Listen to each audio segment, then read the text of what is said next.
School അധികൃതർ വിദ്യാർത്ഥികളിൽ നിന്ന് തുക ഈടാക്കി നടത്തുന്ന പഠനയാത്രകൾക്ക് നിയന്ത്രണം ഏർപ്പെടുത്തി വിദ്യാഭ്യാസ വകുപ്പ്. വലിയ തുക ചെലവഴിച്ച് പഠനയാത്രകൾ നടത്തുന്ന നടപടികൾ സ്കൂൾ അധികൃതരുടെ ഭാഗത്തു നിന്നും ഉണ്ടാകരുതെന്ന് കർശന നിർദ്ദേശമായി സർക്കുലർ ഇറക്കി.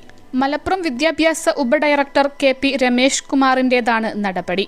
എല്ലാ വിദ്യാലയങ്ങളിലും സാമ്പത്തികമായി പിന്നാക്കം നിൽക്കുന്ന കുട്ടികളെ കൂടി പഠനയാത്രകളിൽ പങ്കെടുപ്പിക്കാൻ അധ്യാപകർ ശ്രദ്ധ പുലർത്തണമെന്നും നിർദ്ദേശമുണ്ട്. സ്കൂളിൽ നിന്ന് പഠനയാത്ര പോകാൻ തടസ്സം നേരിട്ടതിനെ തുടർന്ന് എടത്തനാട്ടുകരയിൽ 11 വയസ്സുകാരൻ ആത്മഹത്യ ചെയ്തിരുന്നു. ദാരുണമായ ഈ വിഷയം ചൂണ്ടിക്കാട്ടി മഞ്ചേരി ഏലമ്പ്ര സ്വദേശി തേനത്ത് മുഹമ്മദ് ഫൈസി സംസ്ഥാന ബാലാവകാശ കമ്മീഷന് പരാതി നൽകിയിരുന്നു. ബാലാവകാശ കമ്മീഷൻ മലപ്പുറം വിദ്യാഭ്യാസ ഉപഡയറക്ടറോട് റിപ്പോർട്ട് തേടി. തുടർ നടപടിയെന്നോണമാണ് പഠനയാത്രകൾ നടത്താൻ വിദ്യാർത്ഥികളെയും രക്ഷിതാക്കളെയും പ്രയാസപ്പെടുത്തുന്ന പ്രവർത്തനങ്ങൾ ഉണ്ടാകരുതെന്ന് സർക്കുലർ ഇറക്കിയത്.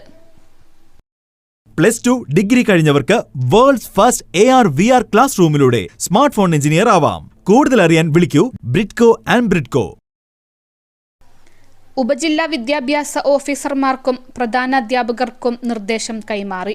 സ്കൂളുകളിൽ നിന്നുള്ള പഠനയാത്രകൾക്ക് ഭീമമായ സംഖ്യയാണ് ഓരോ രക്ഷിതാവും കണ്ടെത്തേണ്ടി വരുന്നതെന്നും ഇത് നൽകാൻ സാധിക്കാത്ത രക്ഷിതാവും യാത്ര പോകാൻ കഴിയാത്ത കുട്ടികളും പ്രയാസം നേരിടുന്നതായും പരാതിയിൽ ചൂണ്ടിക്കാട്ടിയിരുന്നു.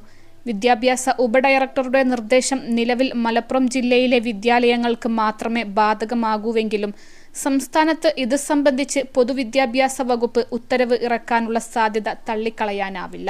ക്ലാസുകളിൽ യാത്രയയപ്പ് പരിപാടി സംഘടിപ്പിക്കുകയും വിദ്യാർത്ഥികൾ അധ്യാപകർക്ക് വില കൂടിയ ഉപഹാരങ്ങൾ കൈമാറുന്നതും പതിവായതോടെ അധ്യാപകർ വിദ്യാർത്ഥികളിൽ നിന്നും ഉപഹാരങ്ങൾ സ്വീകരിക്കുന്നത് ഒഴിവാക്കണമെന്ന നിർദ്ദേശം ആദ്യം പുറപ്പെടുവിച്ചത് മലപ്പുറം വിദ്യാഭ്യാസ ഉപഡയറക്ടറായിരുന്നു.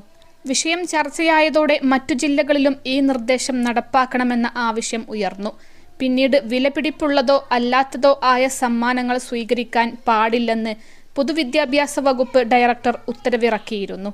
സമാനമായ രീതിയിൽ സ്കൂളുകളിലെ പഠനയാത്ര സംബന്ധിച്ച നിയന്ത്രണങ്ങൾ സംസ്ഥാനത്ത് ഒട്ടാകെ നടപ്പാക്കുമെന്നാണ് കരുതുന്നത്. അൽസലാമ ഐ ഹോസ്പിറ്റൽ 21 ലക്ഷത്തോളം സന്തുഷ്ടരായ ഉപഭോക്താക്കളും 2 ലക്ഷത്തോളം തിമിര ശസ്ത്രക്രിയകളും പൂർത്തിയാക്കിയ മലബാറിലെ ഏക കണ്ണാശുപത്രി. ലോകോത്തര നിലവാരമുള്ള ചികിത്സാ സംവിധാനങ്ങൾ, എല്ലാ നേത്രരോഗ ചികിത്സാ സൗകര്യങ്ങളും വിദഗ്ധരായ ഡോക്ടർമാരുടെ മേൽനോട്ടത്തിൽ. Al Salama eye hospital, hospital road, Perinthalmanna.